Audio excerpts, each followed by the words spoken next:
Assalamualaikum warahmatullahi taala wabarakatuh. Minggu ini kita akan belajar kembali yang berkaitan dengan materi risiko dan ketidakpastian. Terutama kita akan membahas bagaimana seorang manajer akan mengambil keputusan dalam sebuah kondisi ketidakpastian. Risiko sangat erat kaitannya dengan ketidakpastian.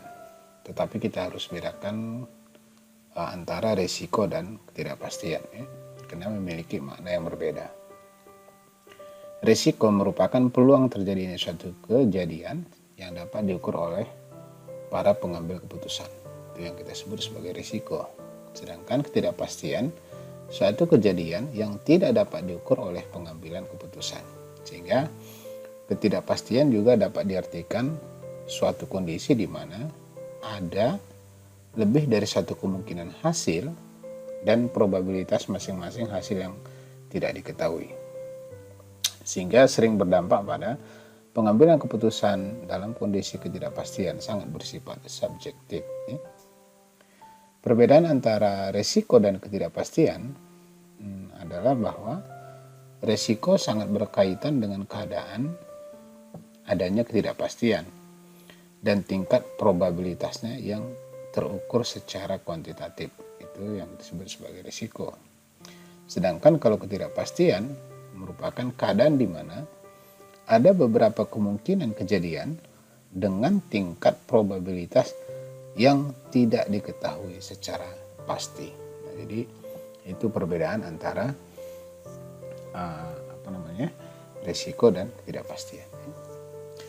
Namun demikian, ada beberapa aturan khusus yang dapat diterapkan jika pembuat keputusan dapat mengidentifikasi kemungkinan sifat kondisi dan mengestimasi hasil dari setiap strategi. Untuk mengambil keputusan bisnis dalam keadaan tidak pasti, manajer dapat menggunakan alternatif strategi, yaitu ada 4 nih, strategi maksimal, minimal atau maksimum, kemudian strategi atau ketidakberuntungan, kemudian strategi alfa dan Bayesian strategi. Jadi ini kita akan bahas 4-4-nya. Oke. Untuk melihat contoh kasus keempat strategi tadi, kita akan buat sebuah contoh. Kita asumsikan di sini sebuah perusahaan agribisnis, ini agribisnis maksudnya, rencananya melakukan kemungkinan perluasan pabrik yang dinamai dengan proyek A, B, dan C. Berarti ada 3 kemungkinan aktivitas. Dalam proses perencanaan, pihak manajemen telah menetapkan target laba untuk setiap tindakan dengan kondisi ekonomi yang kemungkinan berbeda, yaitu dalam kondisi booming, normal maupun masa resesi.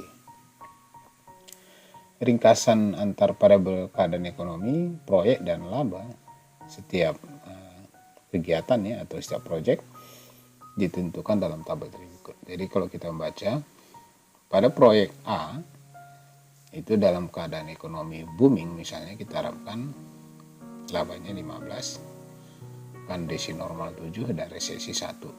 Begitu juga untuk membaca proyek B dan C. Nah, kita lihat penyelesaian dengan strategi WALT tadi atau strategi maksimum. Strategi WALT di sini sering disebut sebagai strategi ketidakpastian yang paling pesimistis. Kemudian sangat konservatif, atau kalau kita minggu lalu udah mengetahui 3 jenis ada pengambil risiko itu, dia masuk dalam risiko risk avoider, tentang masa depan dan cenderung mendorong perusahaan untuk mengutamakan keterjaminan. Menurut kriteria ini, hasil terkecil untuk setiap alternatif dibandingkan, dan alternatif yang menghasilkan nilai maksimum dari hasil yang minimum yang akan dipilih. Langkah-langkah pengambilan keputusan strategi WALT di sini, pertama menentukan hasil terburuk dari setiap tindakan dan memilih yang terbaik dari hasil yang terburuk. Contoh misalnya kalau kita lihat pada tabel ini, kita akan memilih proyek C. Kenapa demikian? Pertama kita lihat ketidakberuntungannya itu adalah 4 atau kemungkinan terburuknya ada 4. Nah, di sini kalau kita lihat cara menghasilkan nilai ini adalah membandingkan di antara 3 kondisi ekonomi. Misalnya proyek A, maka dia tadi sifatnya pesimis, dia akan menargetkan yang paling kecil 1, gitu ya. Kemudian proyek B, dia akan memilih dalam kondisi ekonomi, kan tadi sifatnya pesimis ya, 2. Sedangkan dari kondisi C, proyek C, dia dapat 4. Nah, artinya dari sekian banyak alternatif, dia akan memilih kemungkinan hasil tertinggi dari sekian alternatif. Ya, makanya kita sebut sebagai kemungkinan terburuk gitu ya. Nah, jadi dia akan memilih proyek C untuk strategi maksimum. Ya. Nah, kita lihat strategi ketidakberuntungan atau yang kita kenal dengan Savage gitu ya. Strategi ketidakberuntungan minimax. Nah, strategi ketidakberuntungan minimax ini ya, merupakan merupakan biaya kesempatan atau disebut sebagai opportunity cost, yaitu perbedaan absolut ya, antara laba dari tindakan tertentu dengan laba tertinggi yang terdapat pada keadaan perekonomian tertentu. Nanti kita lihat di sini bagaimana kita membandingkannya. Ya. Strategi ini sangat tepat untuk pengambilan keputusan jangka panjang dengan keadaan perekonomian yang dihadapi perusahaan dalam jangka panjang yang bisa berubah secara dramatis. Hasil perhitungan dari strategi minimax ini berdasarkan matrik laba, ini disebut sebagai matrik laba ya, dan ketidakberuntungan dari biaya kesempatan pada tabel di bawah, kriteria Savage akan memilih proyek A. Nah, berbeda tadi hasilnya ya, kalau kriteria maksimum dia kriterianya proyeknya investasinya C, sedangkan kalau untuk proyek strategi minimax itu dia akan memperoleh proyek A. Nah, mengapa demikian? Pertama, caranya misalnya begini. 3 jenis kemungkinan proyek yang kita lakukan, A, B, dan C. Nah, kita lihat kondisi booming. Kondisi booming di antara sekian kondisi ini, laba yang paling, kita akan memilih laba yang paling tinggi, yaitu 15 ya. Berarti semua kolom ini, kolom yang di sini dikurangkan dengan 15. Berarti 15 kurang 15 sama dengan 0, ini hasilnya. Kemudian 15 kurang 8, 7, ini hasilnya. Dan 15 kurang 4, hasilnya adalah 11. Hal yang sama untuk kondisi normal. Di sini kita dapat 11. Berarti 11 kurang 7 itu 4, 11 kurang 11 0, dan 11 kurang 5 adalah 6. Ya. Hal yang sama diperoleh dengan menggunakan kondisi ekonomi resesi. Nah, di antara 3 alternatif dalam kondisi ekonomi di proyek investasi A, kita akan memilih nilai laba yang paling tinggi, yaitu dalam keadaan resesi, yaitu 6.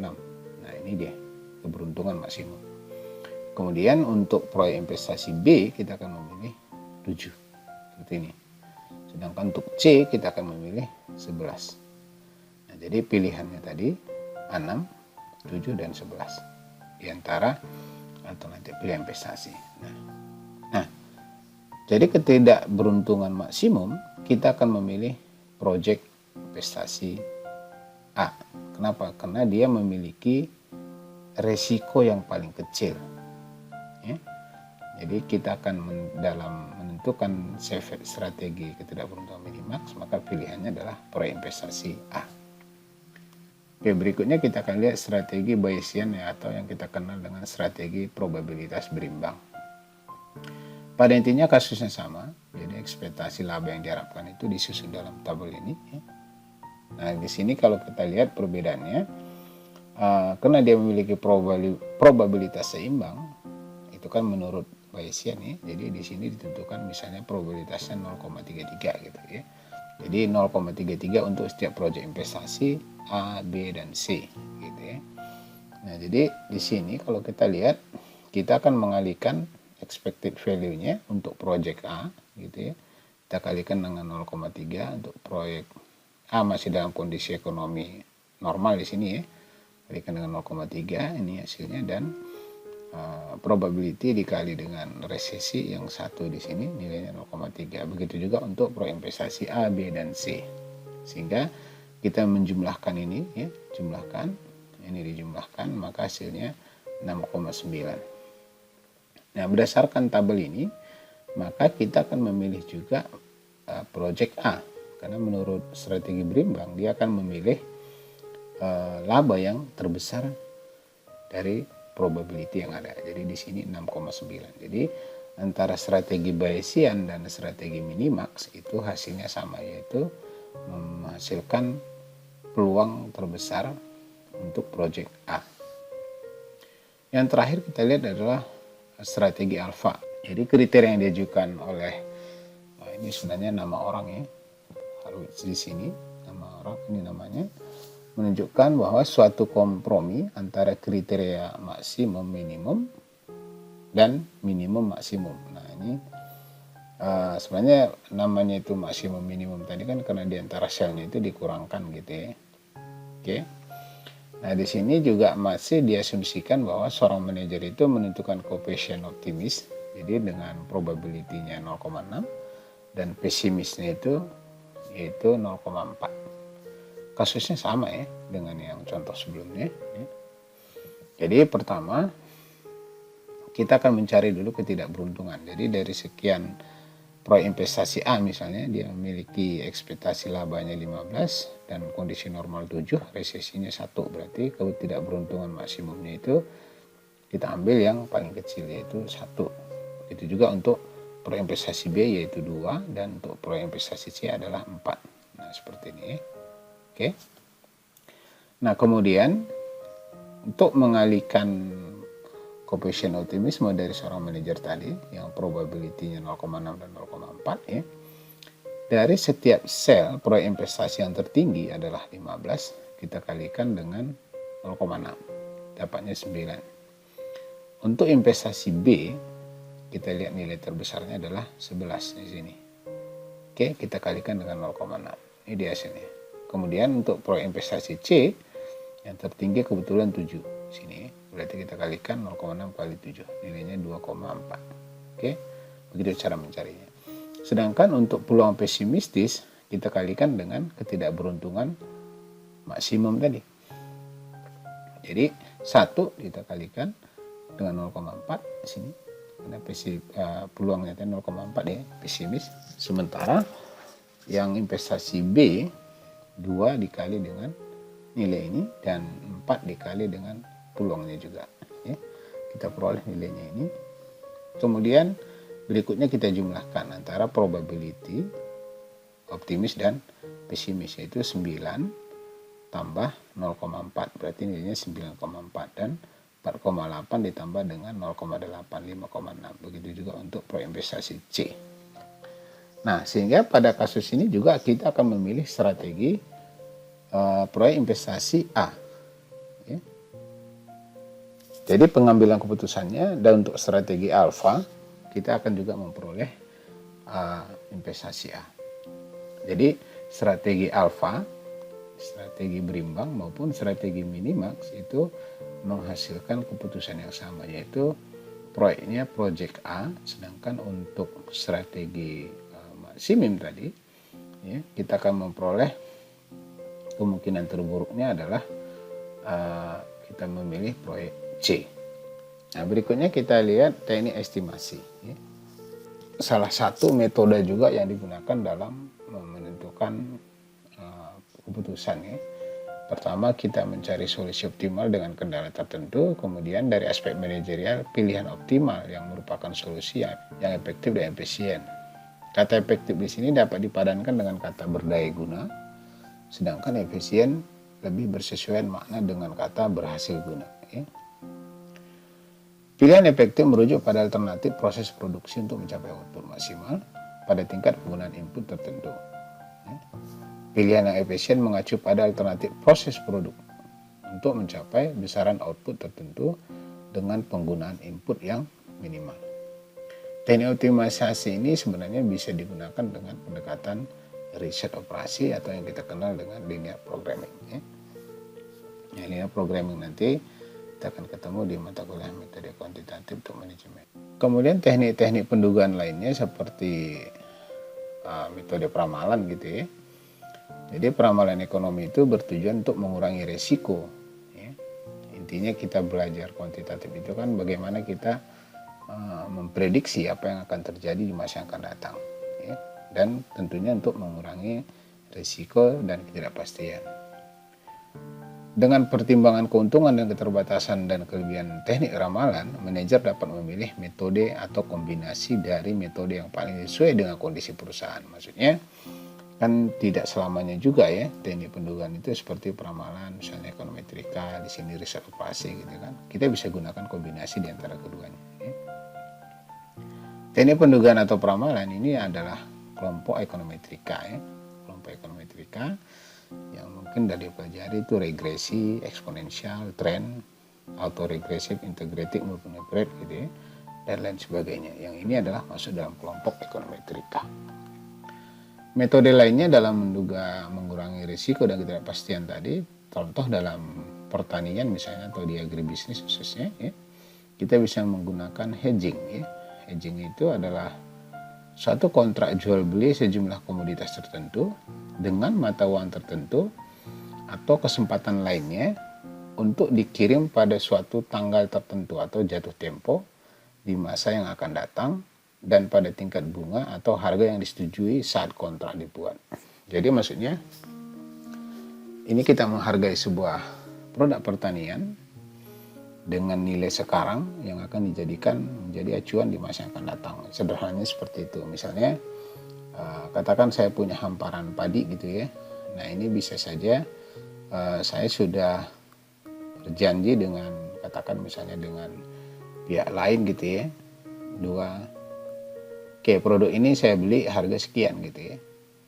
Misalnya Rp5.000 per kilogram pada tahun 2022 misalnya ya. Nah ini yang kita sebut sebagai hedging. Jadi pada saat jatuh temponya nanti harganya masih berlaku sebesar ini gitu ya. Ini sebenarnya untuk menjamin atau mengurangi masalah risiko dan ketidakpastian harga di dalam produk-produk pertanian. Kemudian diversifikasi ini juga merupakan salah satu metode dalam mengurangi risiko dan ketidakpastian ya. Diversifikasi merupakan cara yang sangat penting dan paling umum dilakukan untuk mengatasi ketidakpastian. Diversifikasi jenis produk yang dihasilkan, komposisi portofolio dan jenis usaha yang berbeda dapat dilakukan dalam rangka untuk mengurangi risiko. Jadi maksudnya kalau dari sisi produk, ya tidak hanya kita satu produk saja gitu ya, kita melakukan diversifikasi dengan tentu diversifikasi ini maknanya adalah memiliki input yang sama gitu ya, input yang sama ya. Jadi mungkin katakan misalnya kita mau punya produk tertentu, ya, kita jadikan satu produk A, satu produk B gitu ya. Nah tentu kedua produk ini memiliki jenis input yang sama. Itu yang kita sebut sebagai melakukan diversifikasi produk. Ya. Kemudian metode lainnya juga bisa kita melakukan dengan mengontrol lingkungan bisnis. Jika perusahaan bisa mengontrol lingkungan bisnisnya, ketidakpastian yang dapat dihadapi perusahaan akan dapat dikurangi. Ya. Salah satu cara untuk mengontrol adalah dengan mencoba mendapatkan kekuatan monopoli atas suatu produk melalui hak paten, copyright, dan franchise. Ya. Jadi tiga ini pun merupakan strategi dalam mengurangi risiko dan ketidakpastian yang kita sebut sebagai strategi dalam mengontrol lingkungan bisnis. Ya. Kemudian kita juga bisa meminta pendapat ahli atau pakar. Ya. Jadi pembuat keputusan dapat mengatasi ketidakpastian dengan cara meminta pendapat dari seseorang, tentu yang memiliki ahli ya, dan berwenang di bidangnya untuk menghilangkan atau mengurangi ketidakpastian. Contoh kasus saja misalnya ya, yang berwenang di sini maknanya misalnya ya katakan kita ingin menanam padi misalnya ya. Oke, tentu mungkin padi kan salah satu fungsinya adalah curah hujan ya. Mungkin kita bisa bertanya terhadap Badan Meteorologi Geofisika gitu ya, tentang curah hujannya gimana sih gitu ya, kapan sih cocok untuk mulai bercocok tanam gitu dan seterusnya ya. Begitu juga untuk kita melakukan prediksi harga gitu ya. Mungkin bisa kita tanya para ahli ekonomi apa yang kemungkinan akan terjadi di tahun depan sebagai dampak dari COVID atau seperti apa gitu ya. Kemudian tentunya yang terakhir adalah penguasaan informasi ya. Penguasaan informasi itu juga merupakan strategi dalam mengurangi ketidakpastian dan risiko ya. Pembuat keputusan dapat mengumpulkan tambahan informasi yang terkait dengan strategi yang akan dilakukannya, sehingga ketidakpastian dan bahaya yang timbul dari suatu strategi kejadian dapat dikurangi. Ya tentu ya, namanya kalau kita menguasai informasi ya mungkin kita akan lebih mudah membuat sebuah strategi, terutama dalam rangka untuk mengurangi risiko dan ketidakpastian. Kita lihat bagaimana proses pengambilan keputusan. Tahapannya itu, pertama, kita menentukan pembatasan masalah. Masalah apa yang dihadapi, siapa yang akan memutuskan, dan bagaimana keadaan yang melatar belakangi pengambilan keputusan, dan bagaimana pengaruhnya terhadap tujuan-tujuan manajemen. Kemudian yang kedua, kita menentukan tujuan. Apa tujuan pengambilan keputusan, dan bagaimana seharusnya si pengambil keputusan menilai hasil dibandingkan dengan tujuannya. Bagaimana jika si pengambil keputusan ingin mencapai tujuan yang bertentangan dengan satu sama lainnya. Kemudian yang ketiga adalah kita mencari alternatif. Kemudian maksudnya di sini adalah apa alternatif tindakan untuk mencapai tujuan tersebut, gitu ya. Kemudian variabelnya apa saja, ya, apa saja yang dapat dikendalikan dan variabel apa saja yang tidak dapat dikendalikan dalam mencapai tujuan tersebut. Yang keempat adalah bagaimana dampaknya. Tentunya bagaimana konsekuensi dari setiap alternatif pilihan. Jika hasil yang diharapkan tidak pasti bagaimana sifatnya, dapatkan informasi yang lebih baik diperoleh untuk meramalkan suatu hasil. Ini tadi maknanya adalah apa dampak dari alternatif-alternatif yang kita tentukan sebelumnya. Kemudian menentukan pilihan. Jika variabel dalam pengambilan keputusan dapat dikuantifikasi, maka dapat menggunakan beberapa metode statistik, ekonometrik maupun riset operasi dalam menetapkan keputusan yang optimal. Seperti yang tadi, yang di sini kelompoknya tadi ya, ekonometrika maupun riset operasi. Kemudian yang terakhir adalah kita melakukan sensitivitas analisis. Analisis sensitivitas tentu menjelaskan bagaimana suatu keputusan yang optimal akan berubah jika fakta-fakta ekonomi ataupun variabel-variabel ekonomi utamanya berubah. Jadi ini sebenarnya sejenis simulasi ya. Simulasi misalnya oke, tahun depan misalnya diasumsikan Covid 2022 misalnya. Nah, bagaimana harga? Bagaimana kalau misalnya 2022 diasumsikan tidak ada Covid? Nah jadi ini salah satu bentuk bagaimana kita membuat sensitivitas analisis simulasi. Tidak hanya yang dapat dikontrol ataupun sebuah variabel ekonomi yang tidak dapat dikontrol. Kalau Covid dan tidak kan sebenarnya tidak bisa dikontrol oleh perusahaan ya. Oke lah, yang bisa dikontrol misalnya. Berapa produksi yang kita hasilkan misalnya. Kalau 10 berapa? Apa yang terjadi? Ya, Q-nya 10. Oke, kalau Q-nya 15 apa yang terjadi? Atau bagaimana dengan sumber daya kita yang berubah. Nah ini adalah sensitivitas analisis. Oke, jadi demikian, mudah-mudahan dapat dipahami. Saya tutup dengan wabillahi taufiq wal hidayah. Assalamualaikum warahmatullahi taala wabarakatuh.